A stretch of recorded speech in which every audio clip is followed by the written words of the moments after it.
가족끼리 동거하는 인연법에 대한 질문입니다. 형제, 자매 또는 부모님과 함께 사는 미혼의 50대 지인들이 주변에 많이 있습니다.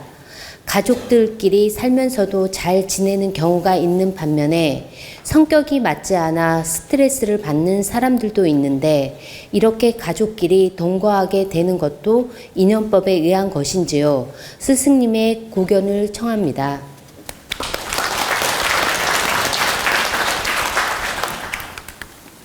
같이 동거를 하든 안 하든 가족 관계는 전생에 깊은 인연이 있는 것입니다.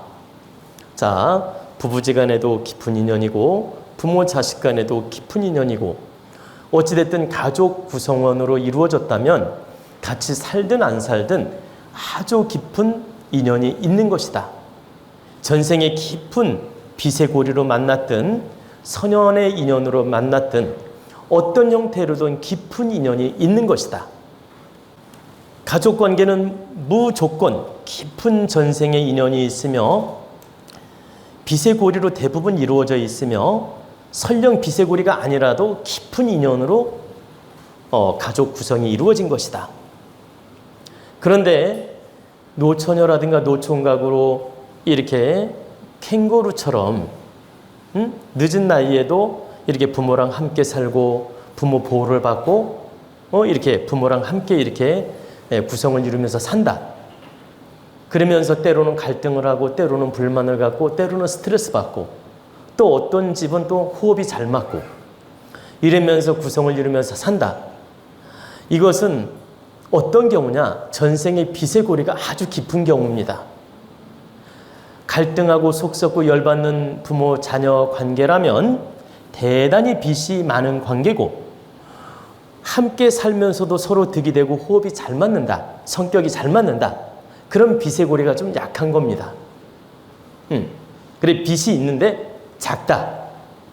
그리고 성격이 안 맞고 스트레스 받고 열받는데도 같이 살아야만이 된다. 이건 정말 전생의 빛이 매우 두터운 겁니다. 전생의 빛이 매우 깊다. 그래서 여러분들 중에서 자녀들이 40, 50대 됐는데 결혼도 안 하고 부모님하고 같이 동거 동락하면서 산다. 그럼 매우 빛의 고리가 깊구나.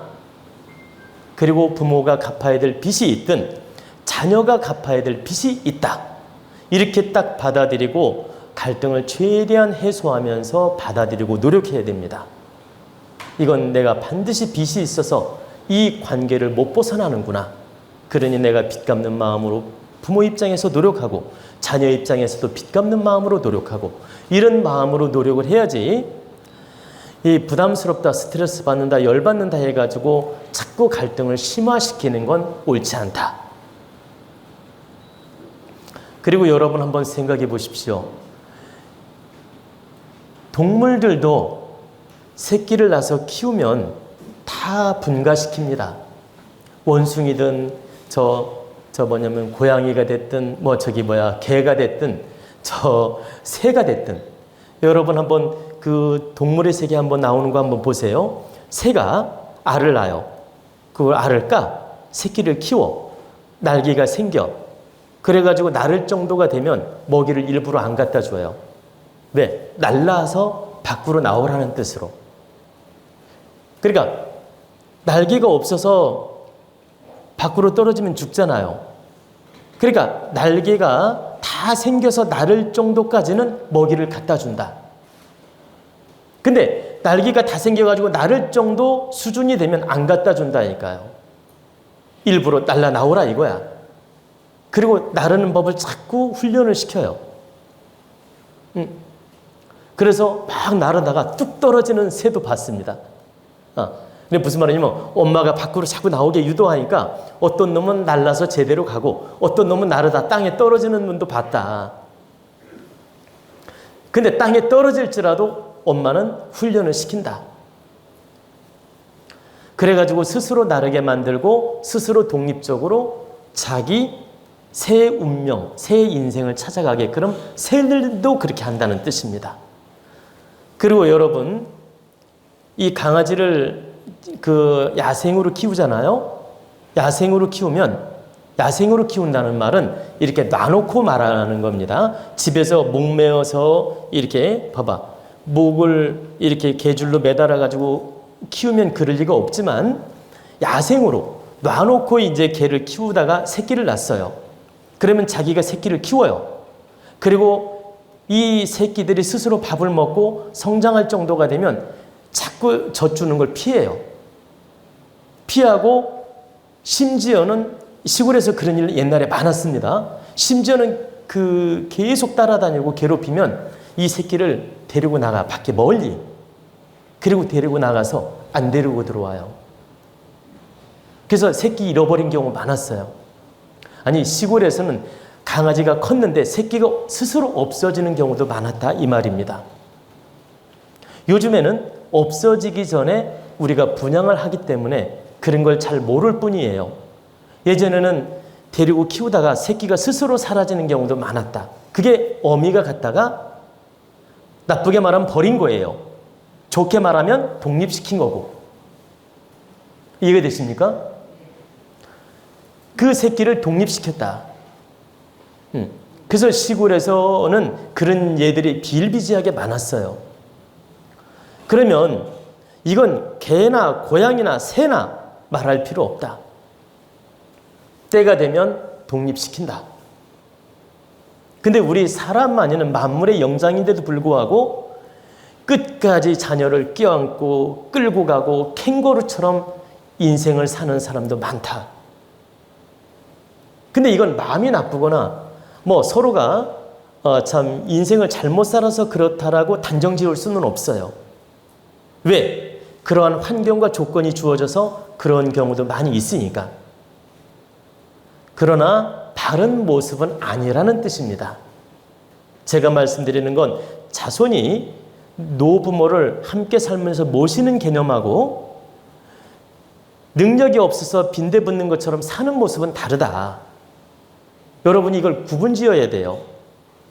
부모를 내가 봉양하는 마음으로 자녀가 잘 모시는 모습하고 그냥 노처녀 노총각이 돼서 50이 넘었는데도 부모 밑에서 그냥 이렇게 마치 의탁하는 식으로 빈대붙는 식으로 사는 모습은 바른 모습이 아니다. 그때는 내가 잘 보세요.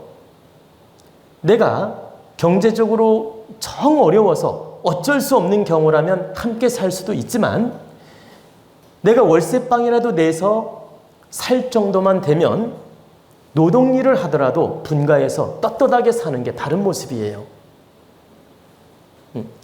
내가 월세 돈 낼 정도만 돼도 그 정도 능력만 돼도 내가 독립적으로 인생을 살려고 노력하는 게 바른 모습이다.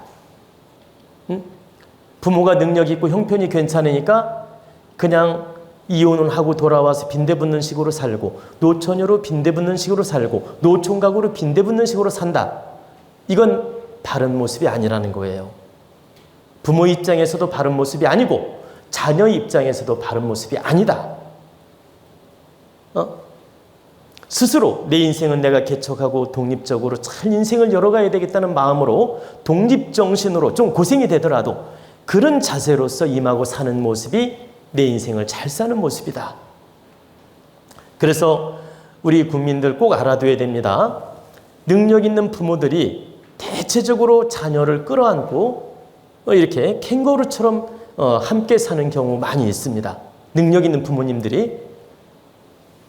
근데 능력이 있다 하더라도 자녀가 독립할 수 있는 조건만 되면 내가 전세를 얻어주든 월세를 얻어주든 해서 독립적으로 살게 도와주는 게 부모 입장에서는 바르게 하는 겁니다.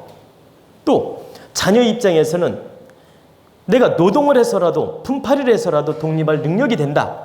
그렇다면 내가 따로 분가해서 내 인생을 열어가는 노력을 반드시 해야 된다. 부모한테 의탁하고 기대고 용돈 받아 쓰고 이런 마인드를 갖는 건 옳지 않다는 겁니다. 부모님이 능력이 있다 하더라도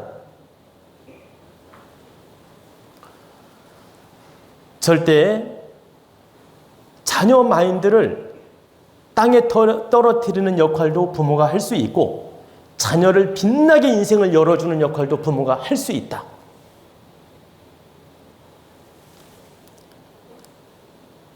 잘 여러분이 알아둬야 될 건 자신의 운명을 책임지는 운명과 팔자를 말하는 겁니다. 그리고 자신의 노력과 자신의 마인드와 이런 에너지를 가진 모든 그 자신의 관리 능력은 70%가 본인한테 있습니다. 자녀한테 있다. 70%가 자녀한테 있고 30%는 부모가 영향을 주는 거란 뜻입니다. 부모가 땅바닥에 떨어뜨리는 인생을 살게 할 수도 있고 키워주는 인생을 살게 할 수도 있다. 근데 그 영향을 부모가 나이 들어서 같이 산다면 30%는 악영향을 주는 것이다. 부족한 영향을 주는 것이다. 30%는. 그리고 70%는 본인 탓이다. 자녀 탓이라는 뜻입니다. 그러면 이건 여러분들이 알아둬야 될 건 단계별로 달라요. 어릴 때 21세 전하고 21세 이후하고 30대, 40대, 50대가 단계별로 다르다는 뜻입니다. 21세 전에는 무조건 부모님이 공부도 시켜야 되고 키워줘야 되고 도와줘야 되고 책임이 21세 전까지는 부모 책임이 100% 있다고 할 수 있습니다. 그리고 21세가 딱 넘으면 부모 책임이 30%밖에 없는 거예요. 그러니까 대학 공부시키고 등록금을 내주더라도 부모 책임이 30%밖에 없다. 70%는 자기 인생을 스스로 개척해야 된다. 그리고 30대, 40대가 됐는데도 이렇게 부모가 계속 끌어주고 이렇게 자녀를 관리를 제대로 못한다. 그리고 자녀가 역할을 못한다. 이것은 30% 부모가 도리를 행하는 게 아니고 의무를 행하는 게 아니고 멍청한 짓을 하는 것이다. 이 뜻이에요. 대학 졸업하고 결혼할 때까지는 부모님이 30%는 관리해주고 도와줄 필요성도 있고 책임져야 될 필요성이 있다는 겁니다. 21세부터 결혼해서 독립할 때까지는 부모님이 30%는 책임감을 가지고 노력할 필요가 있다. 그런데 그 시기가 지났는데도 계속 자녀들을 그늘에 두고 캥거루의 마음을 갖는다. 이것은 부모가 30% 부족한 행동을 하는 거라는 뜻입니다. 득되게 하는 게 아니고. 이런 이치를 알고 우리 부모님들은 내가 자녀를 바르게 바라보고 바르게 성장시키고 바르게 책임지는 마음을 가져야 된다. 그리고 자녀들은 절대적으로 내 능력을 갖춰서 부모님을 바르게 모시고 같이 사는 건 좋지만 빈대붙는 마음으로 부모님하고 함께 살고 부담 주고 갈등하고 이런 짓은 절대 하지 마라. 하다못해 내가 일당품을 팔더라도 그런 모습은 절대 옳지 않다. 대리운전을 하더라도 그런 모습은 옳지 않다. 내 능력으로 바르게 인생을 열어가는 책임감을 가져야 된다. 그래야 내 미래가 밝아지고 하느님이 복도 주고 기운도 주고 내 인생이 좋아질 가능성이 있지. 의탁하고 빈대붙는 마음을 갖게 되면 절대 발전이 없다는 뜻입니다. 그래서 여러분이 능력이 되고 돈이 있어도 자녀를 냉철하게 바라보고 바르게 성장시키라는 뜻입니다.